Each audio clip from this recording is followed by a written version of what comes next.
Hey everyone, and welcome to the second episode of the Cause Correct podcast with me, Risper Wanjanjage.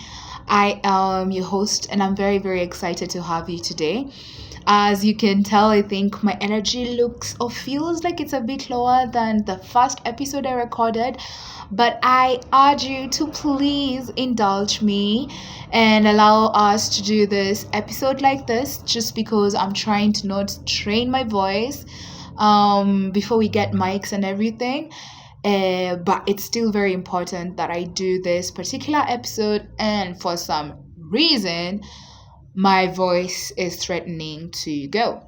Anyway, so today's goal in Cause Correct is to explain the birth of Cause Correct. And by that I mean the story that has given birth to the work that Cause Correct is aimed at doing. So I think we each have gone through experiences. We each have stories that have shaped the way that we show up in life. We have gone through experiences really that in their sum become our story, that have influenced the way that we think the world works, that have influenced the attitude that we have toward life, that have even influenced the attitude that we approach life through. Like there's someone who they just think that there isn't enough money in the world. They think there isn't enough time in the world, or they think they do not have opportunities in the world, but that other people do have opportunities.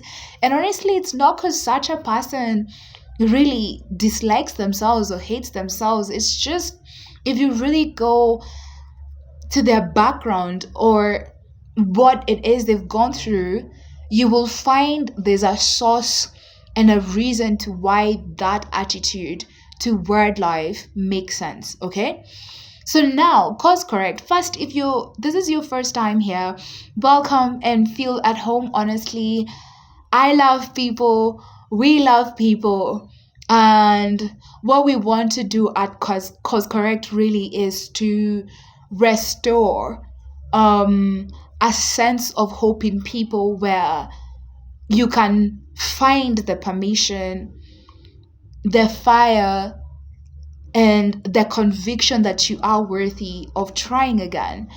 Why I say that is because personally, the experiences that I have gone through, and especially one in particular that I'm now going to share in this particular episode, made me feel for a very long time like I had had my chance and that I had blown it. I wonder how many people relate to that, where you feel like, oh, it's like you had your chance, you had your opportunity, you had the one golden time, to like have a golden egg laying goose or whatever kind of situation, and that you blew that chance. And therefore, you are forever condemned to the miserable fate that you are in, and that you deserve that misery. Okay? And I feel that I want to be very careful to not sound too theoretical rather. So let me try to get to the story. So once upon a time,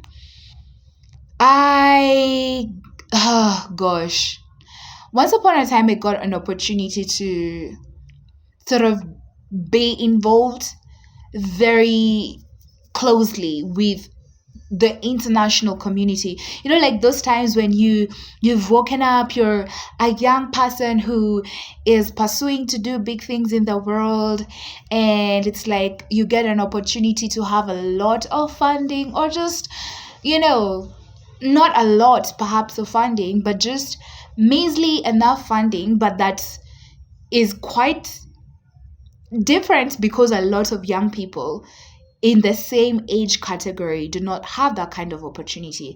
And honestly, this will sound like a story of old wives' fables unless I go into more details. First, I must confess to you that it's not possible for me to tell the entire story that has influenced cause correct in one sitting, because otherwise we would have to be here for hours. I've been shaped by where I was born. I've been shaped by um the place that I grew up and the attitudes that prevailed in that particular place. And I think this is true for all of us. Honestly, this is true for every single person on earth where we've been raised. Backgrounds matter. Please, me, I don't like this thing for where people tell you, oh, your background does not matter, it does not influence anything. That is, for lack of a better word, it's bullshit. Because if you grew up in a place where people did not model success, and therefore you try to copy everyone you come across that looks like a successful person to sort of form your attitude, how can anyone say that your background does not matter? Maybe it's eventually the choices that you make can change your outcome, but please, let's remove the idea that people's backgrounds, people's parents, or the kind of experience they had with their parents doesn't matter, because it does. Because I think that a lot of people that have believed the narrative that where you come from does not matter, that your background does not matter, majority of them are living in a lot of shame because they feel like it's their responsibility and it is their fault that they have not made it or made some kind of progress or success in their lives, because you were told your background does not matter. Please, it matters a lot. And for me, the background that I had primarily is that I've come from a village where people don't have a lot of money, okay? um but I always had this like desire, this a burning fire. Since I was so small, I cannot explain it. Since I was so small, I always sensed, or at least desired, that I would get to do work that impacts many people, that would give me maybe a platform. I always thought so. However, where I come from, which is rural Kenya, Kirinyaga County, like ndani, for international community, ndani means like rural, like yo, like rural Kenya, like remote. Is it that remote? I don't know, but it's like uko ndani sana. And most people there, I don't know, by the definition of the UN, that poverty is someone living under the poverty line, is anyone living under $1 per day, then that would qualify almost everyone from the village where I come to be living below the poverty line. Okay, so you could say that is the place where I was raised.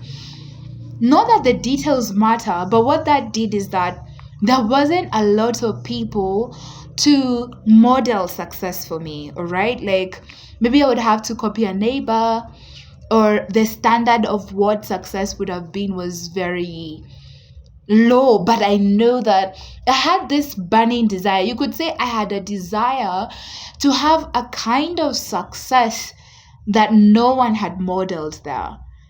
So maybe even I did not know what it looked like, but I had an idea. I had a sensing within my spirit that what I wanted, nobody in that place had as yet. Okay. So anyway, because now of growing up in this place, and then now I go to high school. I was privileged to go to a really good high school.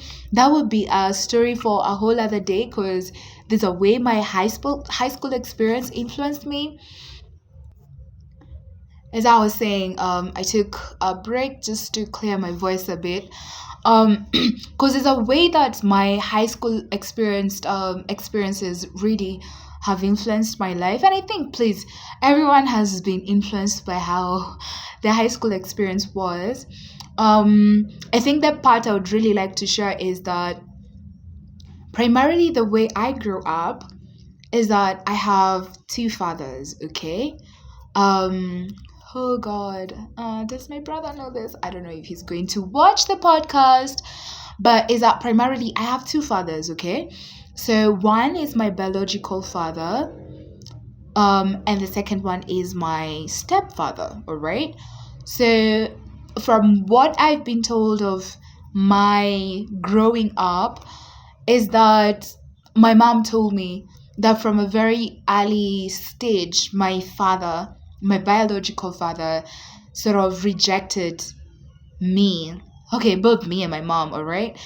As a result, I grew up with my I grew up with my mom, my great grandmother, and my grandmother.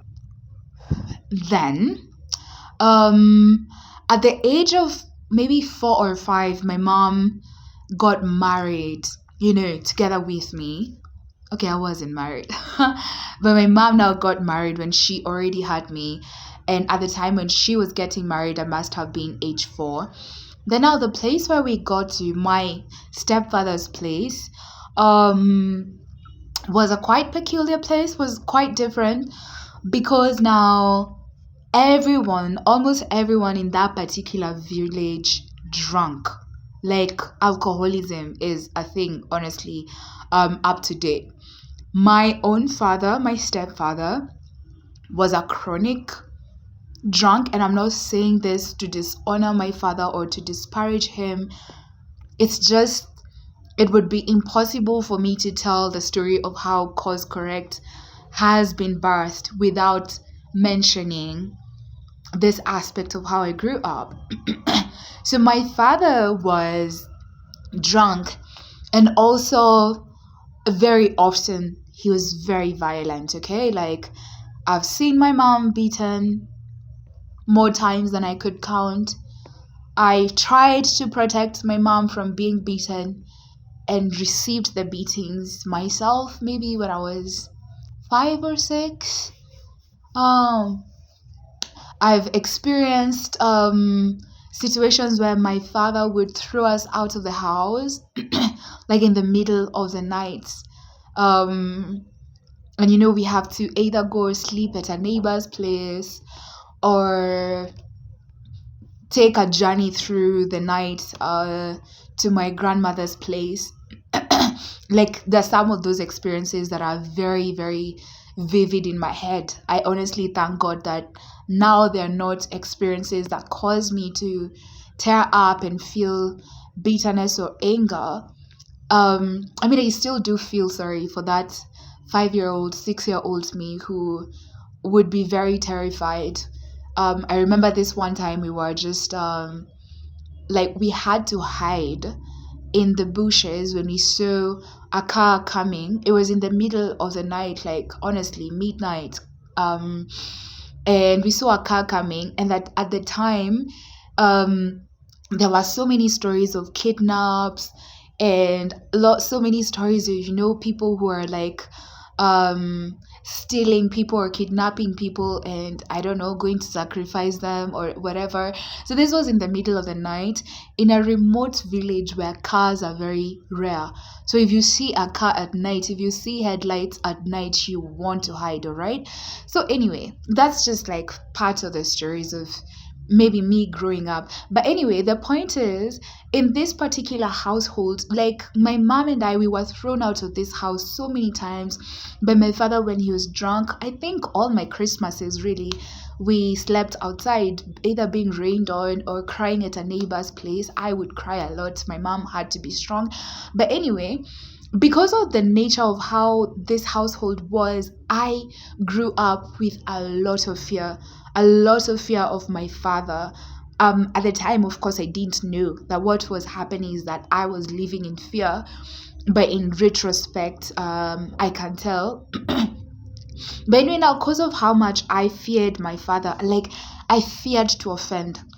I tried so much as a kid to not have to do anything that would raise his anger or that would provoke him to a sense of anger that he would come to take out on me or on my mom when he got drunk. Because most of the times he would rarely like be all crazy when he isn't drunk, but once he got home, things would, go crazy equally. Um, so once again, remember, I've come in here as a 4-year-old kid. So before we had come here, I used to go to Sunday school, and I was very active in Sunday school. I've always been loud. I've always, I think, maybe have had this external confidence.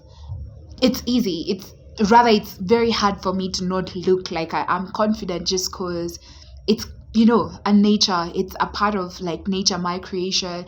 Just the same way there are people who are just calm and quiet and they're not too TMI. I think I was the opposite of that since I was a kid. So now when I came to this particular household, I started having to be very cautious of what I said. I started having to always look around. Is what I'm about to say, is this the kind of thing that's maybe going to offend him? I was very fearful of my father, to be honest. Like, I would hear him, like people who are drunk, people who've come from places where people drink a lot know this, that there are people who, when they drink, they are very, very loud. And so because they are very loud, even when they are coming from afar, you can tell, because they're the ones who come, shouting and hurling maybe insults at anyone they come across. So you could say my dad is one of those kinds. So whenever I would hear him, even if I had not eaten, or even if I had not like showered or even cleaned my feet, I would immediately run to bed and pretend to be asleep, so that when he comes home, I wouldn't have to have an interaction with him, because I was afraid if he talks to me, he's likely to be criticizing me for something that I had done. So anyway, I will end the story of how I grew up there. That has happened throughout my entire life, finishing primary school, high school, even in campus. Like, those are things that, still, drunkenness is drunkenness. It's chronic. It's honestly, it's just something that I think God has to work through things for people, for it to be overcome. I hope in my history that is something that's going to be different, concerning my parents, because I still love them. Now I can say that. But anyway, now because of this, I didn't know it back then. And I'm not trying to give this backstory so that you can be like, oh, I feel so sorry for her. No, I'm not looking for pity, all right? So this happened. I go to high school, I go to campus. Then, but maybe a bit when I was in high school, I realized that the only thing that had ever defined my sense of feeling like I had something that was just me, that defined me, that made me maybe a bit different or special, was my grades. Then I get to a high school that had amazing people, brilliant people, who also come from a lot of privilege. Um, and so now grades could no longer define me. And I think I lost myself, my sense of self, my sense of worth, sense of identity, all of that gets lost. So anyway, now fasting forward, when I was in campus, I think that sorry, another voice break, but it's fine. So I was saying that when I was in campus, I think now everything was catching up with me, all this absence of a sense of self-worth, all of this sense of a low self-esteem, but you're still, projecting confidence, was very much there. And literally, to be honest, I think I was looking for anything that would, put me somewhere on the radar. Maybe finally being somewhere in a place that felt like what I dreamt of when I was a kid would fix me. I thought that if I got myself really good opportunities, maybe with the international community, it would finally fix every problem that I had. Um, Part of how I pursued this was that I started looking for opportunities where I could travel, I could what. Eventually, I participated in some competitions, like essay writing competitions. I won a few trips, a few places abroad. And then, so in one of these particular instances that I won, is perhaps where Cause Correct has been truly birthed, all right? Let me.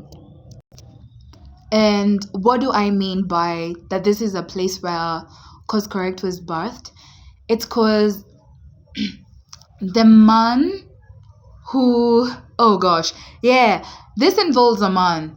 He wasn't my lover, not really. But anyway, so in one of these international opportunities that I win, I had to go for an interview, like where you're shortlisted, you do interviews, and then now after the interviews, we are further shortlisted. And the end result of this entire process was that I got to travel to Belgium for this international summit where it had like young people from different places in the world. At least 48 countries were involved. Then when we were in this summit, my group and I, because we were divided into groups, my group and I got to win a grant to try out a project that we had suggested. Like this was a summit where they organized like a competition, and then the 10 groups of us that we were, every group presented, and then the group that had the best idea, like the top 3 ideas, were awarded. Okay, so ours happened to be the best, and the project that we had suggested, I think I really sort of tried to fight for it to be executed in Kenya. So eventually when we won the money, let's just say it was coming to Kenya. But now by the time this project was coming to Kenya, I must admit, in this entire process, I've gone to Belgium, I've already visited another country, Nigeria, before then, as part of an exchange student. Even as all of this is happening, I think I was feeling more and more like I was lost, like I didn't know who I was, and we are talking in this, I was in the age of 19 and 20, particularly when we won this grant, I was 20 years old. But like, so I'm saying in all of these travels and really good opportunities for exposure, the whole time I think I was finding myself feeling more and more separated from myself. I was feeling more and more like an imposter, so feeling like the part of me that performs like I'm good, like I'm brilliant, like I'm a go-getter, like I'm a what, all of those things, it feels like it's really shining, but it's like I have this other kid or something, like young child identity in me that is feeling further and further lost and is afraid that I'm going to get exposed. Like that part always felt like, Risper, you're going to get exposed. And when you're exposed, you really, really, really be embarrassed because now people will know you're not all that. So anyway, to execute this project that now has come in Kenya, remember now, because now I have won something, I've started feeling like, okay, maybe I have performed, maybe I am an imposter, but at least I have one good thing that is sort of going for me, okay? But I still have this imposter syndrome. That really what an imposter syndrome does is that it constantly questions your capacity to execute things, your capacity to do things, because it's always saying you're actually not brilliant, you're actually not smart, you're actually not that committed, you're not that disciplined, you're just faking all of this. So when now this project comes and this funding has come and I have the grant and we're back in Kenya, I think now the full fear of feeling like an imposter set in. And remember the way I said that we had, before we would get to the summit, we had to be shortlisted and interviewed. So the person that was interviewing me, let me call them Joe for ease of telling this story. So this Joe also would have to be my mentor, really, in the execution of this particular project, all right? So Joe At some point, once we are back in Kenya, um started telling me, now we had to get like an implementing partner, because I was alone from my group here in Kenya, while the rest of everyone sorry for that, was in, in their respective countries. So this Joe um was to be my mentor, okay? I must confess.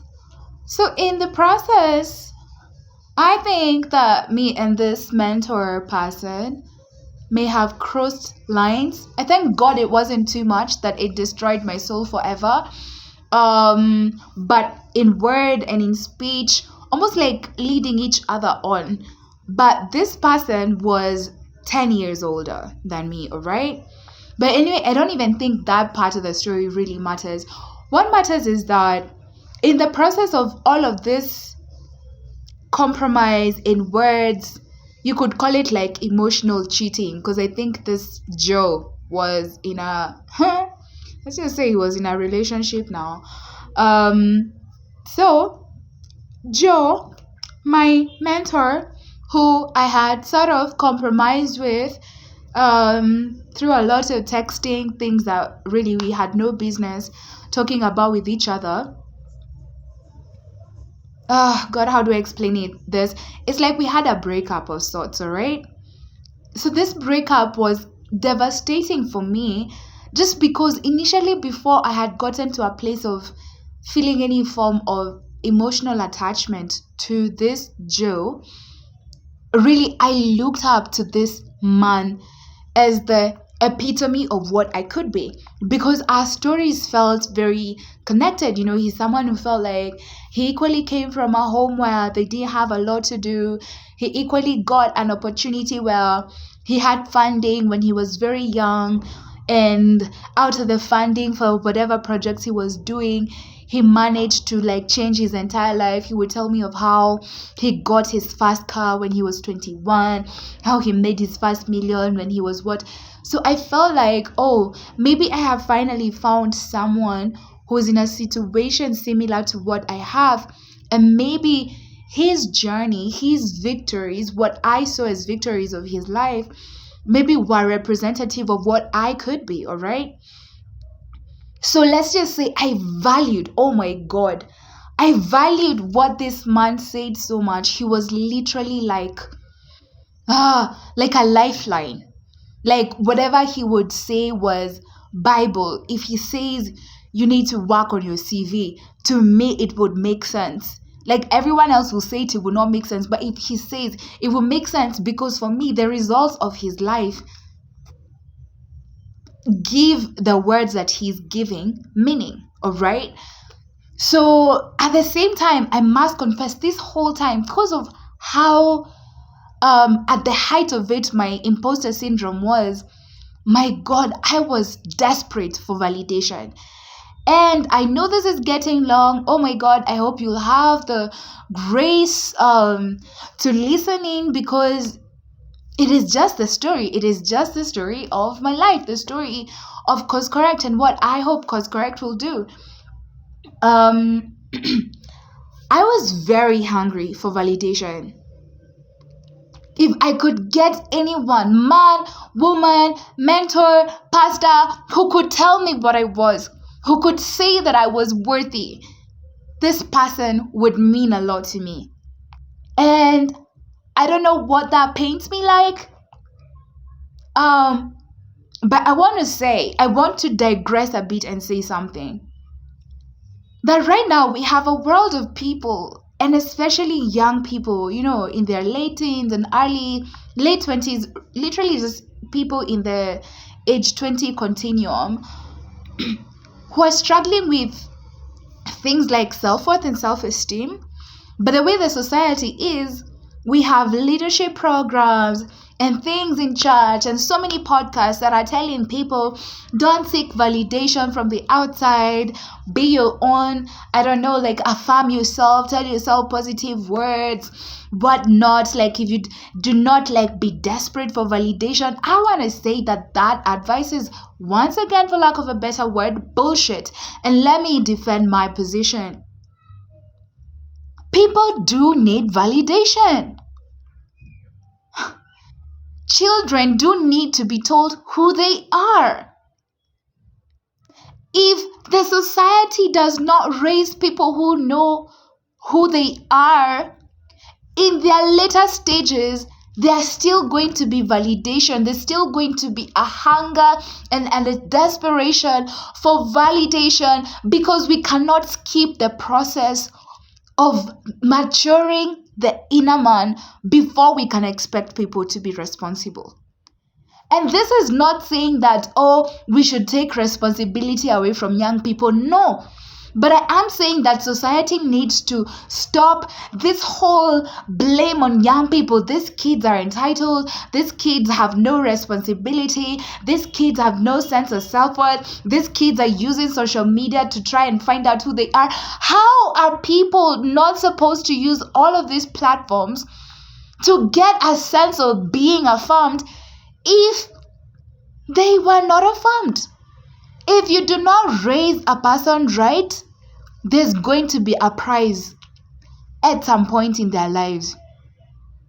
So society needs to stop with the blaming young people. It's not that young people don't like themselves, or they're just irresponsible, or they just woke up and decided, we as Gen Z, we are going to be the most troublesome people. No, please, You will not skip process and then expect people to live with a level of responsibility as if they have gone through the process that would have made them responsible, that would have made them very confident in who they are. They do not need to, keep looking for validation. So anyway, now coming back to my story, at the time I didn't know that the words were, I was looking for validation, but I desperately needed someone who could tell me who I was, because I had tried everything and I had performed, I had made good grades, everything, even managed to go abroad, but I still felt empty, all right? So anyway, somewhere during the process of executing this project that now I got a grant for, I should have felt affirmed, but I just felt more like an imposter. In the process of executing this particular project, things were not going very well. And the partnering organization that we worked with to execute this project, I don't know, they were quite a crafty people. They were a crafty set of people, but maybe even I did not do so much. But it's because generally, I think now my imposter syndrome now kicked in when this international project was now in my hands, and I felt like, oh God, I don't know that I know what to do with this. So a lot of the times I would be very indecisive. So anyway, one day I show up at the office of this man, Joe, and he tells me, Risper, this project, the way it's going, is going to fail. I swear, I'm quoting his words verbatim. But this project cannot afford to fail. If this project works, it has the ability and capacity to propel you to like international recognition, and it is going to set your life on the right path for good forever. But Risper, if this project fails, and it is going to fail, it is not the project that will fail. It is you that will have failed. It is you that every single person in the international community, all the 100 young people from 48 different countries, all the mentors from across all the 7 continents of the world that were involved in this summit, and so you win this grant, it is you that will look at, and it is you that will consider a failure. You cannot afford to fail. This project cannot fail. My God. The words of this man broke my spirit, because you got to understand, his words gave me a vocabulary for what my fear was. I didn't know that what I was afraid of was failure. I just knew I had issues with imposter syndrome.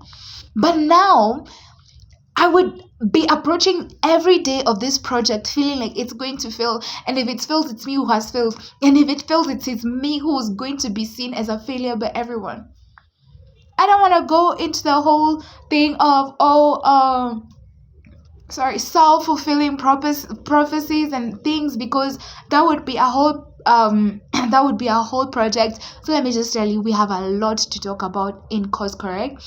But the bottom line is, because of the way now my mind was framed by the words of this person, it made me have such a fear of, number one, failure.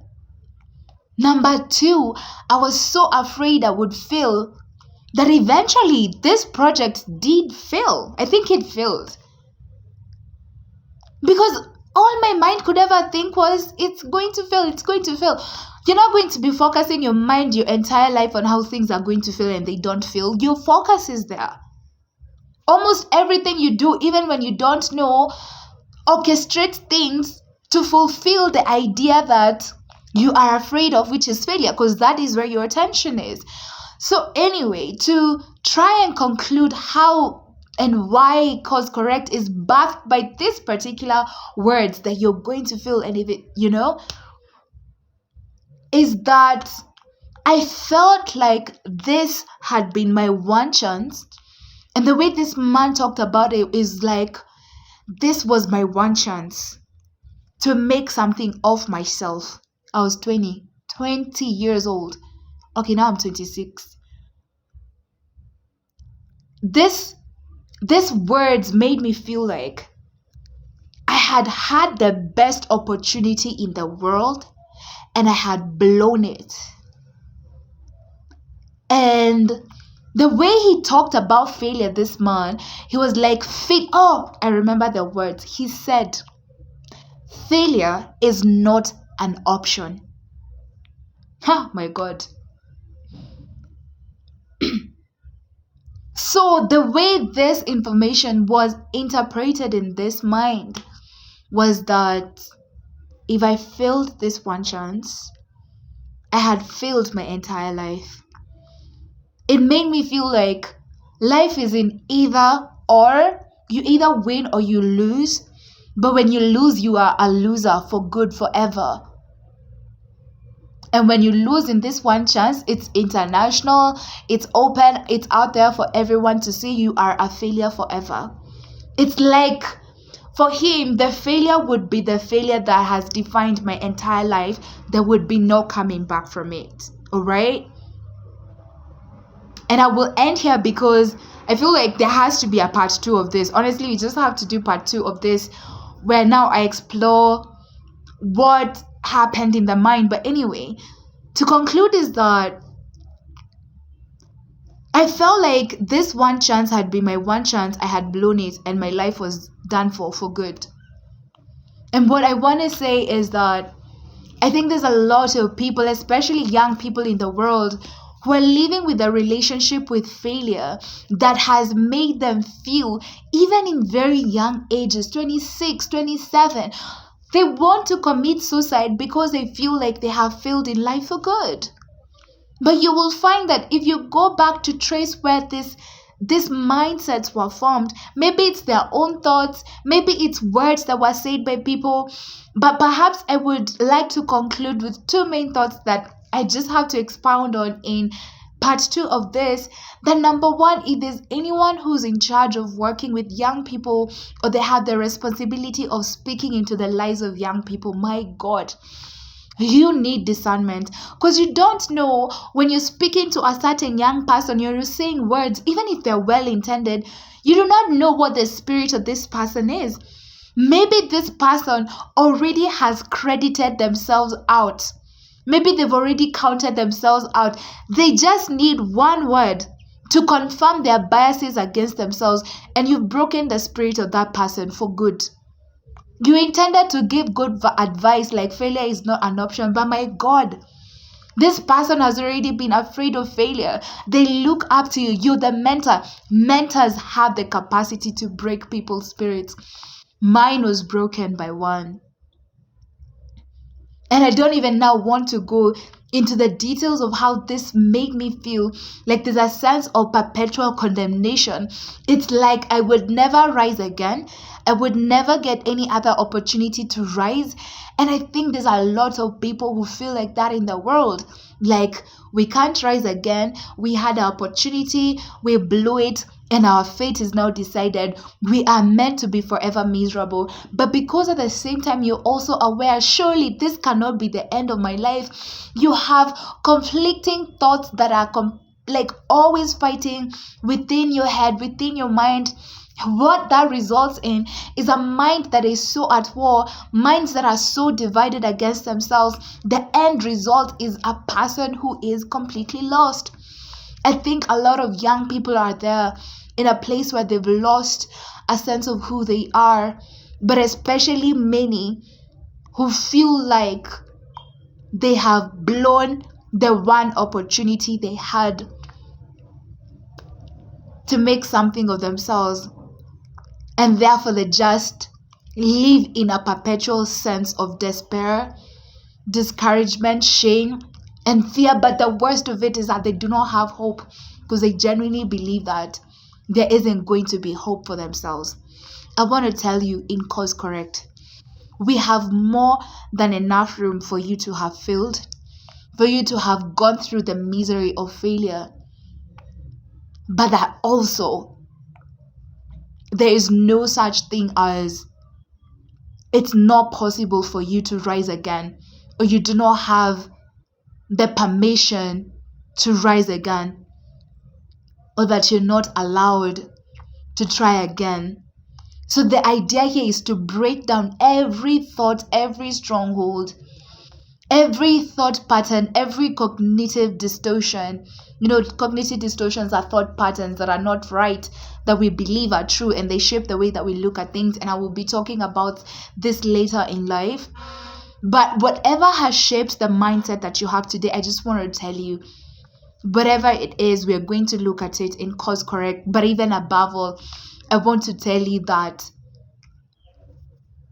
there's no such thing as you had your one chance. Life cannot be about just one chance. It is not true. It's impossible. If it was just about one chance, then shouldn't we all just go and die? Because how many of us is it possible that we've already had the one opportunity that maybe would define our lives and we've wasted it or blown it? In Cause Correct, no one has blown all their chances. And even if you have, or you feel like you have, there's more. That's the message. You are not too messed up to be redeemed. That's the message of Cause Correct. I will meet you in part 2 of the stories that have shaped the passion that I have to see people wake up and rise up from thought patterns that really just keep them in oppression of the mind, which results in lives that at the end of the day are oppressed. See you in part 2. I apologize for all the hiccups. My voice was trying to go, but that's not going to stop the work. May God bless you and keep you, and may you start to get stirred up in your spirit. If you're one of those people that have this sense of perpetual despair and giving up, that there's not only more, but that it's possible and it's available for you, right? I love you with all my heart. This is Cause Correct. My name is Risper. Cheers. See you in the next episode, which is launching tomorrow, by the way. Bye.